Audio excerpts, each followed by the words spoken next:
I am Jeffrey Ullman. I am the Director of Member and Partner Engagement for TechHub. Thank you for joining us today. We are recording the event. So if you don't want to be recorded, go ahead and turn your camera off. I'd want to say good morning, good afternoon, or good evening. If you're watching the replay, we will post it on YouTube. A couple of housekeeping things. If you're not that familiar with Zoom, in the top right, you'll see a view icon. You can click on that for the speaker view. You might want to do that. I see we still have some people coming. Thank you again for joining. Wanted to give you a couple of minutes about a few minutes about TechHub. Then I'll turn it over to Valentina and let her introduce herself, and we'll get started. We'd encourage questions. If you have a question, drop it in chat, and I'll monitor chat. Either we'll answer them as we go along, or we'll answer them at the end. We should end right about 1 o'clock Eastern. We try to be sensitive to everybody's time. But I wanted to tell you a little about TechHub. So we are a nonprofit. We have 4 core pillars. One of which is supporting startups, the entrepreneurial spirit of startups. And we also have larger corporate members as well. We have a very broad range of members. We support the business community, but we also support society as a whole. We have a lot of programs encouraging underserved communities in STEM, because we need to support them as well. We do support all, as a nonprofit, we do support all of South Florida. A quick geography lesson, if you're not from South Florida, we support Miami-Dade County, where Miami is located, Broward County, where Fort Lauderdale is, Palm Beach County, where I'm based, Boca Raton, West Palm Beach, and the newest member of the family, so to speak, is Martin County, Jensen Beach, Jupiter. So we cover all of South Florida. We think South Florida is stronger as a region than necessarily any one county or one city. We do have a major focus on talent as well. There's a tremendous need for IT talent, especially in cybersecurity. And maybe if we have time, Valentina will talk a little about that. So I think that's enough of me. Thank you for coming virtually. We encourage questions, and having said that, I will turn it over to Valentina. Thanks. Good morning, everyone, or afternoon. I'm going to share my screen and we'll get started.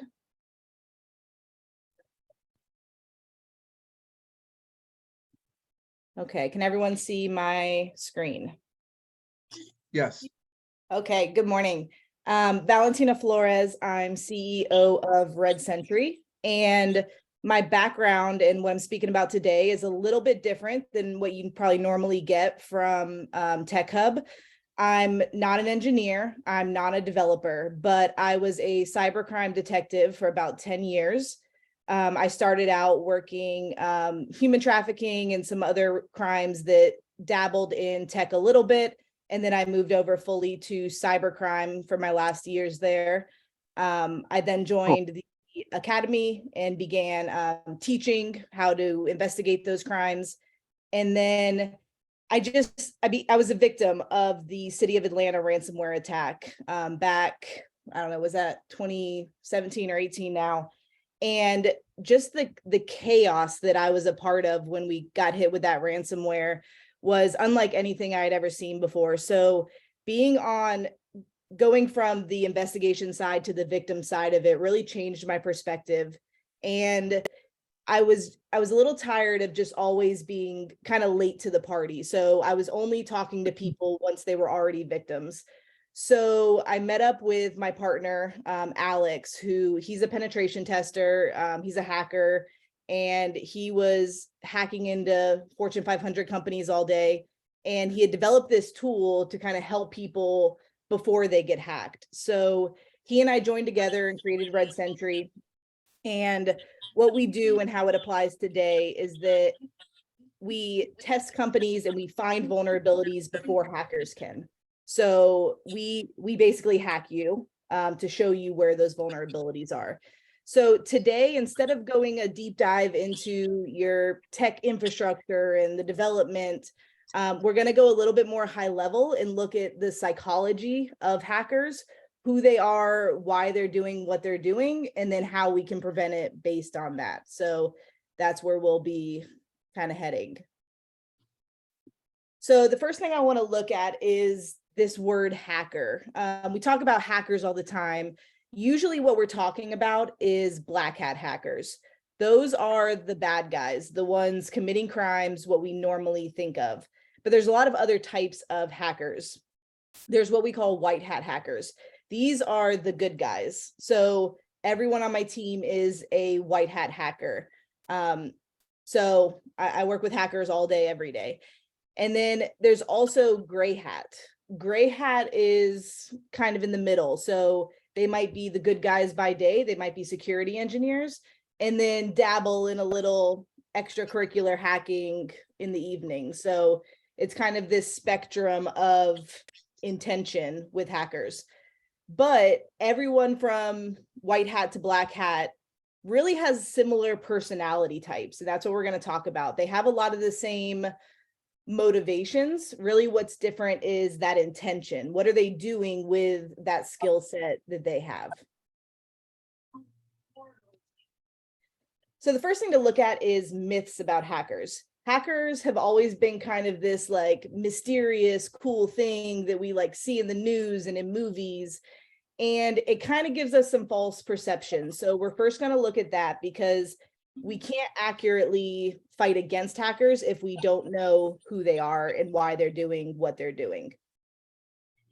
So myth number one is that hackers wear hoodies and live in basements. Yes and no. So this picture down on the bottom right is actually my partner. When he shows up to board meetings, he's in full suit and fresh haircut and, you know, plays the part. But if he doesn't have a meeting that day, this is what he looks like. So yes, they do love hoodies. However, when we kind of pinpoint them into this, he's living in the basement, he doesn't, you know, he's all independent and he's wearing a hoodie, we tend to underestimate them, which is the dangerous part.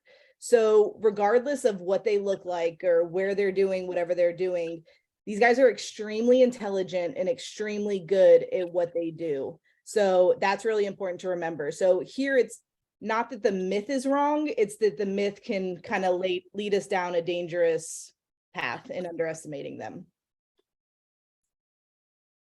Myth number two, hacking is an individual sport. Again, yes and no. Hackers are very independent by nature, which makes my job very hard in trying to lead them. They do like to work alone. However, what they've realized in the past 10, 20 years is that they can join together occasionally and be a lot more powerful than they were as independent hackers. So we see groups kind of forming, and they can be loose groups, they change over time, but we see these groups forming and operating very similarly to businesses and huge enterprises. Let's see, I'm missing one slide. The two biggest types of hacking groups we have are one, state-sponsored groups. So that's like countries that pay for hacking groups. So if you see any hacking group that has the word bear in it, for example, that's a Russian-sponsored group. If you see the word panda, Deep Panda is a Chinese organization. Charming Kitten, kitten means Iran. And before you think that all these other countries are out to get us, the US also has a hacking group. It's called NAO. The NSA pays for it. So everyone's doing it, and that's a large source of large-scale hacks right now. And then you also have private groups like Anonymous. A lot of people have heard of Anonymous just because they're in the news more. And then there's just a lot of groups. It was a large organization like this that actually did the Colonial Pipeline hack. So that wasn't a single hacker. That was a lot of hackers working together in this enterprise model with team leaders and project scope. until they finally got into the Colonial Pipeline. So it's pretty interesting how they're organizing now. Myth number 3 is that hackers are only motivated by money. This is dangerous because companies tend to think, well, we don't have that much money, so therefore we're not a hacking target. Hackers are motivated by a lot. You have political hackers called hacktivists, and that's like Anonymous, for example. You have civic duty hackers called whistleblowers. If you think back to probably one of the first hacks that was really coming up in the news was the Ashley Madison data breach, when they released the names of all the people that were committing extramarital affairs. And that was an example of like a whistleblower data leak. You have pranks. Hackers are huge pranksters. They do it all the time just for fun. We're seeing that a lot in the education sector because younger people are, a lot more skilled than the generations before. We're seeing a lot of hacking pranks done by like K through 12 on the education side. And then lastly, we have competition, and this is huge. And I think people don't realize how competitive hackers are, but everything we do as a company is based on competition. So if we need a new tool built, we create a competition around it. When we hire new hackers, it's a big competition to see who wins. Even Elon Musk, when he released Tesla, he said, hey, anyone that come try to break into this Tesla, anyone that breaks into the Tesla gets a free Tesla. And it created this competition aspect that's really, really powerful among hackers. And if you can see, yesterday I changed my Wi-Fi name to Hack Me If You Can. When I checked it today, it was challenge accepted. It's a really, really big piece of the hacker puzzle. And then lastly, and this is the most dangerous, is hackers wouldn't target us because we're too small, we're not important enough. This used to be the case. It used to be that hackers would go after enterprises like the Equifax hacks, things like that, like Google, Amazon. That's no longer the case because those companies have teams of 30 to 40 security engineers watching, basically security guards in their cyber environment. So what hackers have realized is I could spend 2 years trying to break into Equifax, or I could break into probably every company in South Florida Tech Hub today because I know that they don't have the resources to have these huge security teams. And we see that a lot with specifically like healthcare, education, any industry that's doing kind of the same things. We're seeing that really scalable model of hacking. And again, speaking about it as an enterprise, they're learning how to automate their job, how to scale their job. Instead of sending out one hack to one target, I can send out one hack to 1,000 targets all at once and see what sticks. So that's really where the evolution of hacking has changed. We just had a company come to us a couple months ago, and it was a startup. They're pre-revenue. They have not sold a single product yet, and they just got hit with ransomware for $3 million. So, they don't care if you pay it or not because they have thousands of those out there and someone is going to pay it. So it's a huge threat for small businesses right now. Any questions over hacking myths? Okay.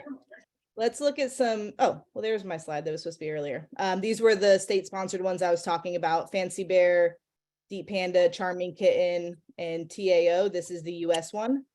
And the private organizations, Anonymous, and this is DarkSide. This is the one that was responsible for the Colonial Pipeline hack.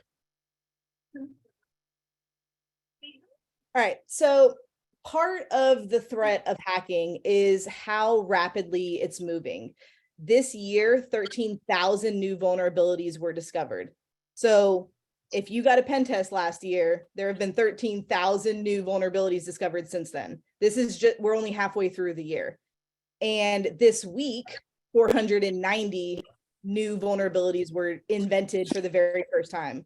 So if you got fully tested and you patched up everything in your system last week, you can now be vulnerable again. So that's where the threat really comes from. And, we'll talk a little bit later about how to prevent against this, but the once annual test or once every 5 years test is definitely no longer enough to keep your system protected. But probably the most important number is this 70%. 70% of attacks come from known vulnerabilities. So what that means is it's not this brand new hack that's in the media that we just discovered and now we can't prevent against it. These are known vulnerabilities, meaning we already know about them. They already exist. And if we can patch up those holes, we're preventing 70% of attacks. So that's a huge multiplier there. So, it's kind of, we'll talk a lot today about like the baby steps, and I don't need you to go out tomorrow and create a whole crazy IT infrastructure around security, but even these small little steps can make a huge difference in your security posture. Now, post-COVID, it's really made a huge difference in the hacking community. And since COVID, ransomware specifically has gone up 400%. And the reason for that is, we were trending towards being more virtual, especially, on the tech side, the SaaS side. We had a lot of tech in place, but COVID-19 forced everything to get extra virtual all at once, and we weren't ready for it. We didn't have the systems in place to protect against it as fast as we had to move. And a lot of vulnerabilities came up from that we haven't caught up with yet. So that's been a huge differentiator in the hacking market. The 3 ways that we're seeing them get in the most right now is phishing. So sending you an email and someone clicks on the link. Misconfigurations. So something in your tech stack being just slightly misaligned, and then the hacker kind of going in through that hole. And then brute force. And this is having a database of every password combination that exists. Trying your email address with password 123, password 123 exclamation point, and just running it through an algorithm until something breaks in. So those are the 3 main ways they're getting in. And then what are they doing once they get inside? This is another big piece of the puzzle. So the first thing we're seeing a lot right now is distributed denial of service. And what that means is they're locking you out of your system. So they're overwhelming your system to the extent that you effectively can't use anything. So that's really big right now. Ransomware obviously is everywhere right now. And then data leaks. So we're seeing a lot more hacks motivated not only by money, but just trying to leak data. And then we can't talk about hacking trends right now without looking at ChatGPT for a second. AI is going to have a profound impact on hacking, on both the good guy side and the bad guy side, and also the defensive side. How you guys are defending against hackers. Your companies will be able to use tools that have an AI person sitting there watching for hackers, which is great. But hackers also have AI, trying to break in. So at the end of the day, it's going to be, the AI good guy and the AI bad guy fighting each other, and we're just over here on the sidelines. One big area that AI is going to have an impact in is social engineering or phishing. Right now, phishing has gotten pretty good, but there's a lot of times you probably see a phishing email and you're like, the grammar's a little bit weird. I don't know. It doesn't seem exactly right. And you might be able to pinpoint that that's probably a spam email.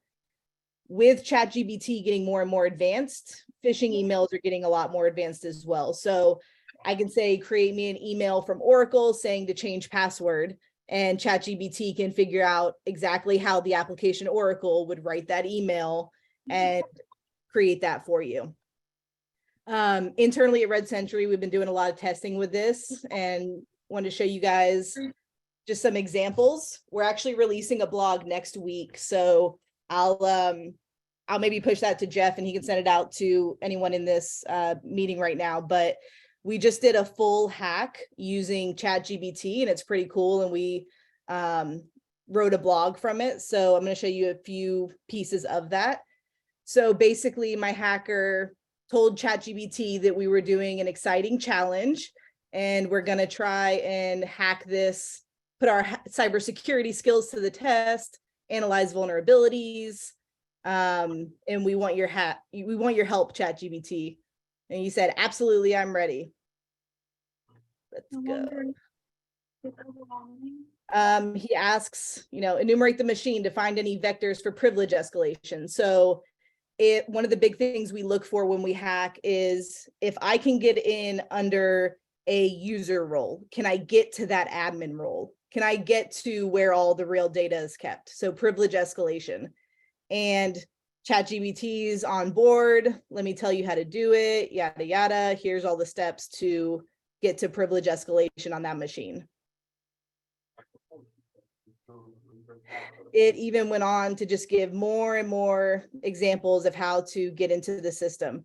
Note that at the end, it says, please note, attempting to access this without proper authorization is unethical and illegal. Make sure to only perform these actions on systems you have permission. So, I mean, it knows it's not supposed to be hacking, but if you word it in certain ways, we can still trick the machine.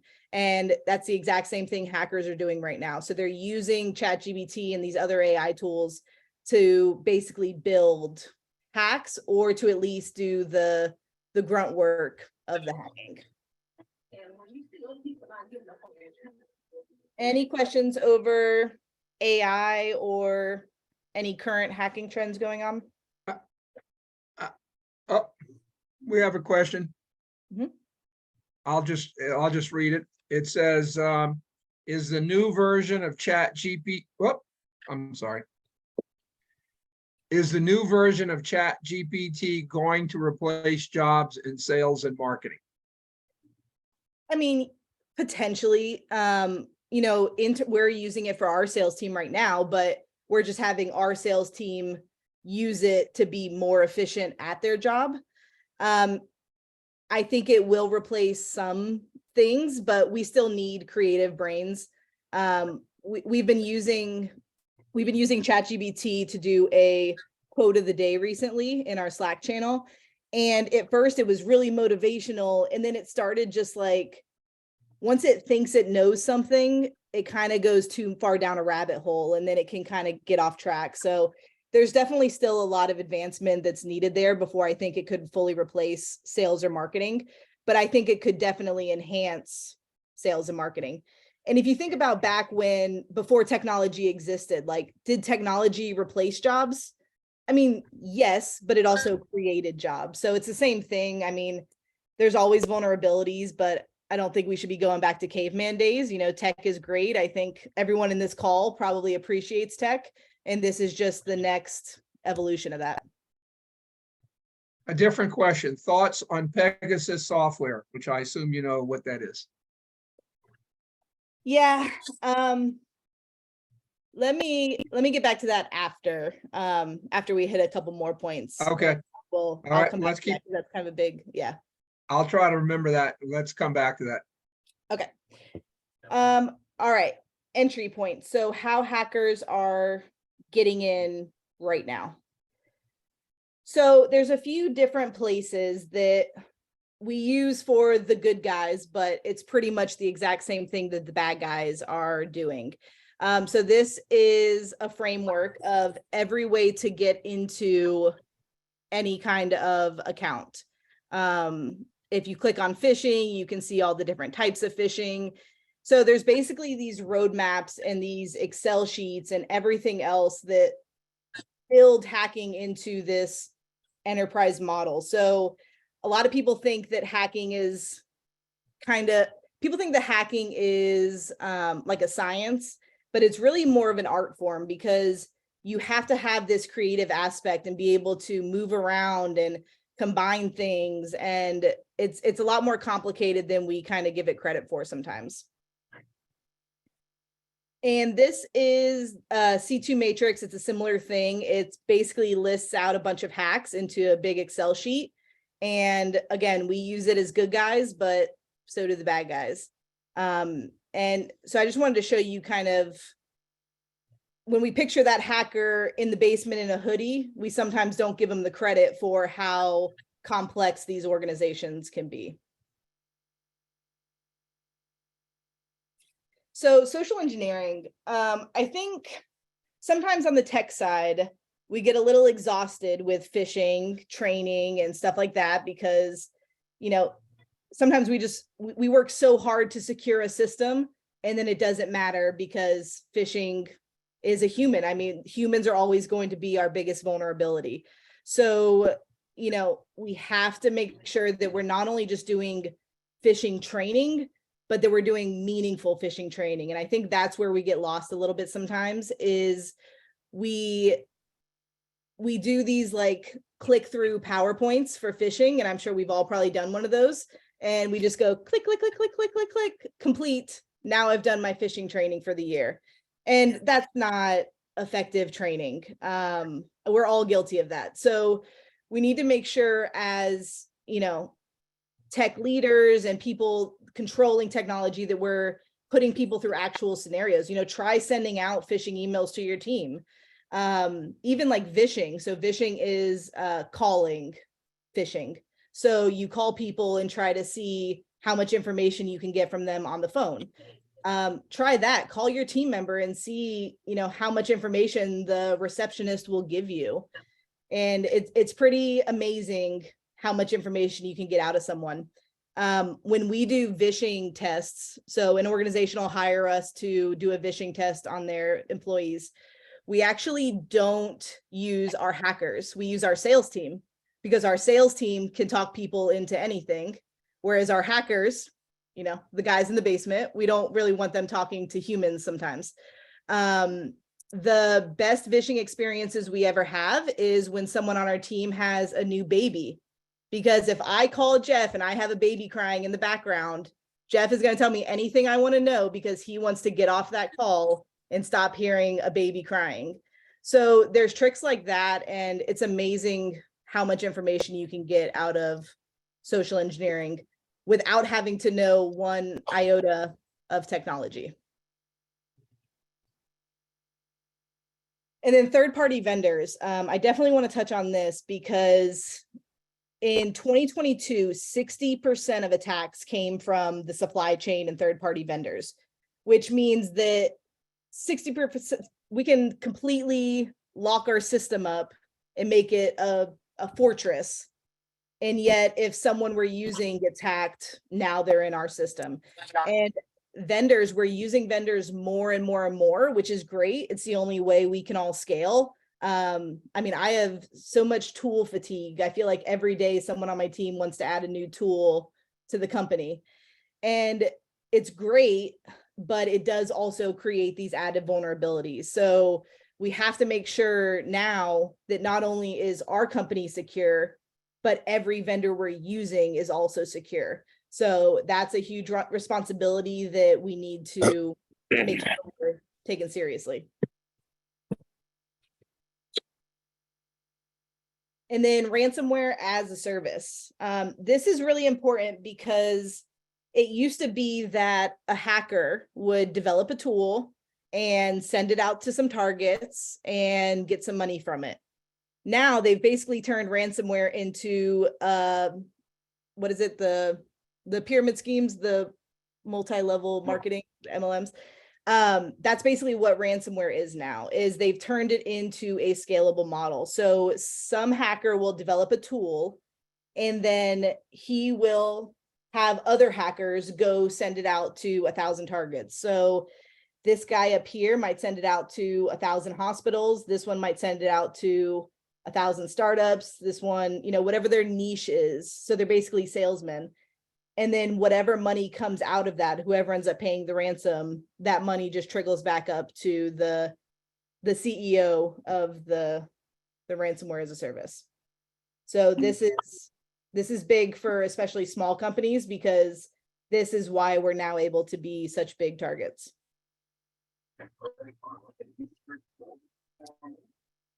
All right, so talking about actual solutions, we talked a lot about we know that hacking's bad, we know that hacking's dangerous, but what do we actually do about it? So there's two types of cybersecurity solutions. There's offensive and defensive. And we talk about defense a lot. We know a lot about defense, and we're probably utilizing a lot of that. So firewalls and, all these things we're putting up to block people out is our defense.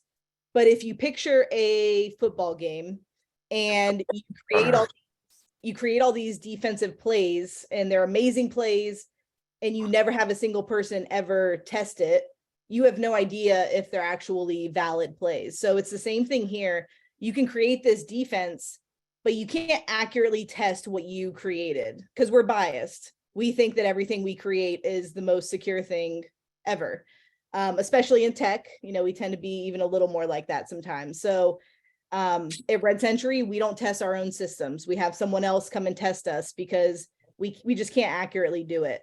So the offensive side of the house is really, really important for testing everything you're doing in your own cyber environment. So this includes ethical hacking, penetration testing, social engineering, etc. So the two big offensive solutions are penetration testing and vulnerability scanning. So penetration testing is what people are a little more familiar with. We've been doing it for a while, and it's basically that once annual deep dive into your system to find all the vulnerabilities, you patch them up, and then we'll go test it again and make sure that you fixed everything. And that is important, especially if you're dealing with any kind of compliance framework. You're probably supposed to be getting pen testing done.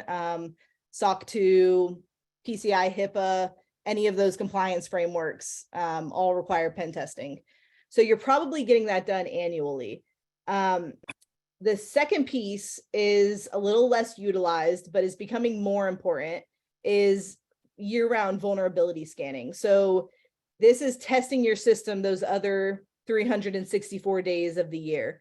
So it's testing for those common vulnerabilities and exposures. So those 70% of attacks that come from known vulnerabilities, this is what that tool is looking for. So it's just giving you kind of that year-round peace of mind in between those pen tests. And some of the frameworks, the compliance frameworks and insurance companies are now requiring this too. So I think we'll see that more and more. And to kind of understand the difference between those, if you think of them as scuba and snorkeling. So pen testing is like a scuba dive. It's a little more expensive, little more expertise needed, but you can kind of do a deeper dive and see a lot more. Whereas snorkeling, you throw on a mask and jump in the water. I'm able to see a lot broader range, but I'm not going to be going as deep into those. So it's kind of like breadth versus depth is kind of the vulnerability scanning and then the pen testing. Oh. All right, so building blocks of cybersecurity. So at the end of like I said before, I don't expect anyone in this chat to go out and implement everything tomorrow because we just don't have the resources to do that. Especially, a lot of the small to medium businesses, we just don't have the resources. So little things that you can do that make a big difference. First one is just at least a one-time pen test, even if you don't do it annually, just do it once to see kind of what your status is. And that helps you figure out your priorities from there.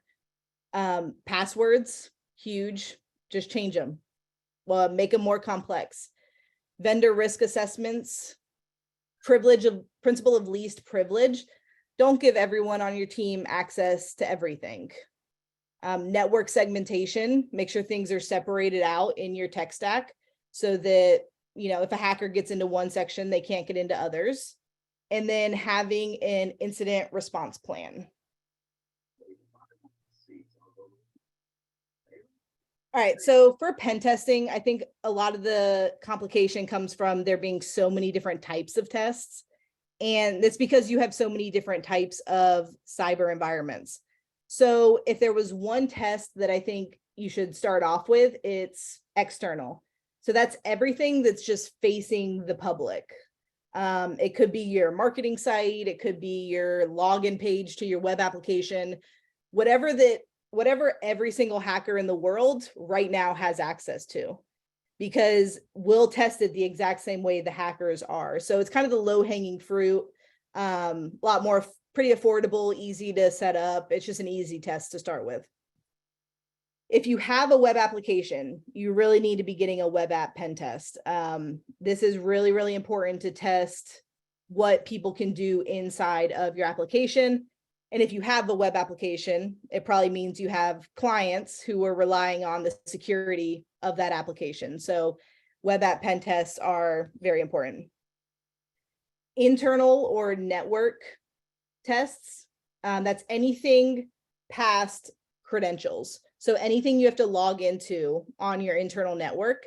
And the reason this is so important is if you remember how hackers are getting into things right now, passwords and leaked credentials are a big part of that, how they're getting in. So if they have your leaked credentials, what can they do with it? And that's kind of the internal network. And then social engineering, phishing and vishing. It's really important, and often all we do for it is that click through PowerPoint. But if you can do a social engineering test, and even if you don't hire someone to do it, just do it yourselves. There's tools out there you can use, or you can just create a fake email and send emails to your team. You'll be amazed at how much you get from some social engineering. Passwords. Require changes, make them more complex. It'll annoy your team, multi-factor authentication, but it's important. It'll annoy your team a lot less than a hack will annoy you. So it should be absolutely mandatory. And then if you can, the next step after that, the next building block would be dark web monitoring. And what that is using a tool to look through all the dark web databases and find things that are exposed. So if you look down here, this is ours, anything with dundermifflin.com. So it'll find every email associated with it and all the passwords that are leaked from it. So if you have, Broward Health, everything at Broward Health, it'll look for all the emails associated with it and then everyone that's leaked from there. So that's definitely a good tool if you have it in your capacity. You can also do these on the personal front. I guarantee every person in this call, your information is somewhere on the dark web. Like, it's just a fact, it's out there. But knowing what's out there is really important. So you can, that same password you've been using for 30 years, knowing exactly what's out there so you can change it up. These are also really funny because you get to see the ridiculous passwords that all your employees use on things. So sometimes it's pretty embarrassing what some people have as their passwords. And then if there was one thing that you could go after this call and do for free in 5 minutes, it's make your vendors provide you more details. It's something that doesn't cost your organization anything. It's very easy and it'll increase your security a lot. So one option is a security questionnaire. And this just asks some things like, have you had a security audit in the last year? Yes or no? And you can get these off Google if you look vendor security questionnaire template, and you should be sending these to all your vendors. Or you can just ask them for a security attestation before you sign on the vendor. Hey, let me know what your security posture looks like. And they'll have to submit something like this, like a cover letter or something that has their different steps that they take as a vendor. Sometimes people will hire us, and when we do their report for them, the first thing we'll say is, well, first off, you should have asked us a lot more questions. You should not have hired us that easily. Because it's crazy, like people just let us into their most vulnerable systems and don't even ask us questions. I mean, just because we have a nice website, I mean, it's crazy. So you should trust us, but I'm saying it's crazy that people don't do more due diligence here. So definitely check on your vendors. and that'll make a big difference in your cybersecurity posture. And then at the end of the day, you will probably be hacked. So we say all that on how to prevent it, but at the end of the day, 1 in 8 businesses have already been hacked, which means I don't know how many, there's, I think 18 people in here. So, you know, probably at least 3 companies inside this call right now have been breached, and you probably just don't even know it. What we're seeing a lot now is, instead of these big public breaches, hackers are getting in, grabbing the data, throwing it on the dark web, and exiting before you even know that they were in your system. So you probably have been hacked. So what do you do if you have Hello? been? And Yeah. first, you can mute you. Having an incident response plan. So whatever that looks Probably like. the endodontist. Let me interrupt Valentina. Jeff, oh, there he is. I muted All him. right, thank you. Having an incident response plan, whatever that looks like for your organization, just have something in place and practice it. Even if you run a simulation, we like a round table, you all sit around a table, you don't even have to have a computer with you. If we got hacked right now, what are we doing? Who's calling whom? What's going on with it? If you are hacked, my recommendation is always call the FBI first. And there's a few reasons for that. FBI is really, really good with ransomware specifically. They have a lot of people working it, and they'll probably be to your business within an hour, which is crazy for law enforcement. The important part is, because remember that ransomware is a service where one person is hitting thousands of things at the same time. If you're hit with ransomware, even if it was for a couple $1,000s and you're like, no one would care about this, if thousands of people were hit at the exact same time, the FBI is able to track those and pull together all the data to be able to catch those hackers. So definitely call the FBI, and then you'll have to call, you know, your cyber insurance and everyone else. Unfortunately, what we see in the chaos of a hack is, before we call anyone, we like to do a lot of finger pointing and figuring out who's going to take the blame before we call anyone, which is definitely not the right thing. So we'll figure out who's to blame later and who's going to be the scapegoat. But first, let's solve the current thing. Privilege of least privilege, or sorry, principle of least privilege. So user access. People should only have access to things that they need access to in your organization. Network segmentation. So again, making sure that everything in your network is segmented off and can't get to each other unless, again, it needs to get to it. Backups. So there's a lot of backups out there. I mean, you could go anywhere from free backups in AWS to things that cost $50,000, $100,000. So there's a lot of backup solutions out there, but just having something so that if you do get locked out of your system, you can get back in. And then obviously, when hacked, call the FBI. Any questions over incident response plan or how to tackle it if you do get hacked? Because this is a really important piece. Obviously, we don't want you to get hacked, but if you do, what happens then? Nope. Okay.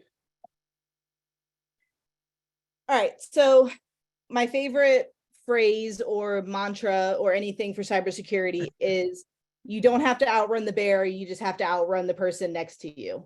You don't have to be 100% hack proof. You just need to be less appealing than that company that's next door to you. So the importance of that is that every little baby step you take in cybersecurity is really, really important. So even if you leave this call and you say, by the end of 2023, I'm going to make everyone change their passwords, like that is a positive step in the right direction. By the end of Q3, we're going to send out vendor security questionnaires to all our current vendors. Any little step you take makes a really, really big difference in how appealing you are to that hacker. So yeah, that's my biggest recommendation. If you need anything, my email is valentina@redsentry.com. We're also on the Tech Hub website if you need to find us there. And anyone on the team can direct you to us if you need more information. So thank you very much, Valentina. Let's get back to the question about Pegasus software that the person asked. Yeah, so basically, so Pegasus can monitor your system and get in. I think it's Israeli, if that's correct, made. At the end of the day, there's a lot of threats out there that I think we kind of focus a little bit too much on without focusing on those basic building blocks. When something comes out in the news, like Log4Shell, or these more like complex attacks, like there's living on the land attacks, which is where they hide in a real part of your network so that you don't know they're there, and then you go to run just a normal Windows program and you're running it and you don't even know it's there. So there's these complex things, but at the end of the day, I think it's more important to focus on those kind of controllables. I think we tend to think a little bit too broad sometimes when it comes to cybersecurity. So if you're in a place where, you have enough security posture that you can look at those advanced ones, that's amazing. But I think it can kind of distract us from, those building blocks. So yeah, I mean, as far as all the software is out there, I mean, there's Pegasus, there's so many of them that are just so advanced and so good at what they do. I mean, they're really like incredible the way they're developed. But I think the bigger threat to small businesses and medium businesses is just, basic stuff. Thank you. One general question that was asked, and I forgot to mention it. I don't think you'd have an issue, Valentina, of sharing your presentation. Yeah, absolutely. So what we'll do is for everyone that registered, we'll send out the presentation. You also had mentioned a blog post that y'all recently did, Valentina. We're sending it out next week on a hack we did fully through ChatGPT. So I'll send that to you when it's released next week, and we can. Okay. Or you could just send them our articles website and they can check. Yeah, well, Nadia will follow up with you with what you want to include in the follow-up email, including your presentation and anything else. We'll include that. So thank you again. I do see one more question if we still have a couple minutes. Sure. No, go ahead. So the best way to tell if an email is phishing, you don't double check things. If your HR is sending you saying, hey, send me that password for the bank, I can't remember what it is, double check that, call them and see if they sent you that email. Unfortunately, that's really the only way. Sometimes, there's this zero trust, which is thrown around all the time now, don't trust anything. It's a great idea in theory, but implementing it is a lot harder. So, do your best to not trust anything, but again, every little thing we can do helps. So just tell your employees, like, hey, be aware, like, this is how someone just got into this other account. People are sending phishing emails. Look how good they're getting. Make sure you double check this stuff. But unfortunately, there's not a great way to know. How often do you suggest changing passwords? I mean, at the bare minimum, like once a year. I mean, I'd like to say more often, but people aren't even changing them that often. And when we are changing them, we're changing the number at the end. So if it's, Valentina 01 exclamation point, next time I'm going to make it Valentina 01 @ and then Valentina 01 #. So instead of making them change it, like switch the game on them, make them, they can't use any real word. That one really throws people off. When they're not allowed to use real words in their password, that's when they start getting a little more complex. Any other questions? Yeah, there was a question. Any recommendations on disinfecting tools repo? Let me see. Hold on, where is that? Your camera went off, Valentina, if you didn't mean to turn it off. Up, Yep, no, I'm right here. there you're back. Yeah, I mean, there's a lot of tools out there, and I think just doing your due diligence and trying out a bunch of them. I don't have a suggestion on a specific one, but there's a lot of competition in this space right now, which is great for consumers because you can try out a bunch of them against each other. And I recommend you do that with companies like mine too, you know, try us out against each other and see what we find and what we do. And then, you know, you can go from there. I'm going to claim executive privilege. I have a question. Uh-huh. You had an interesting statistic that 70% of hacks come from known vulnerabilities. Yes. Well, if they're known vulnerabilities, are people getting hacked because they don't apply patches to solve the known vulnerability? Is that the reason? Yeah. Yeah. It's patch management. And, you know, sometimes you'll do a tool like our vulnerability scanner or any vulnerability scanner, and it'll tell you, hey, you have 3,000 vulnerabilities, go fix them. Okay, we're not going to go patch up 3,000 things today. So the important thing is prioritization. So make sure you're using a tool that clearly prioritizes, hey, this is a critical vulnerability, fix this today because we can steal all your source code. This one can be saved for tomorrow. This one can be saved for next week. And you just have to prioritize like that. Okay, we've got a couple of minutes. There was a question that given that ChatGPT exists out there, given that the one way people could kind of tell if it was a phishing email, if the grammar was off or the spelling was off, well, ChatGPT is going to solve that or help solve that. Is there any suggestions on trying to look at maybe human-wise a phishing email? There's some common tips or things that you see, or any suggestions there? Yeah, like I said, just double checking with the person sending it. That's really the only way. Even just like checking the email address. I mean, that's a really simple one. It'll be, instead of RedSentry.com, it might be from RedSentry.io or RedSentryX.com. So checking the email, the actual sender, is really important. Of course, there's ways around that through hacking, but just checking those, double checking with the person. And Google and all these, you know, email providers, they are getting better at notifying you when they think something's spam. I'm sure you guys have seen that, where, hey, this looks like a phishing email. So they'll continue to improve as well, but we just have to be careful as much as possible. Okay, I'm looking through the questions. Nadia, did we not get to any question? No, I think it's all good. I think we're 58 minutes, so we're 2 minutes out, and if you want to close it off. Yep. So let me thank Valentina. I appreciate it. Great presentation, really good information. Thank you everyone for attending.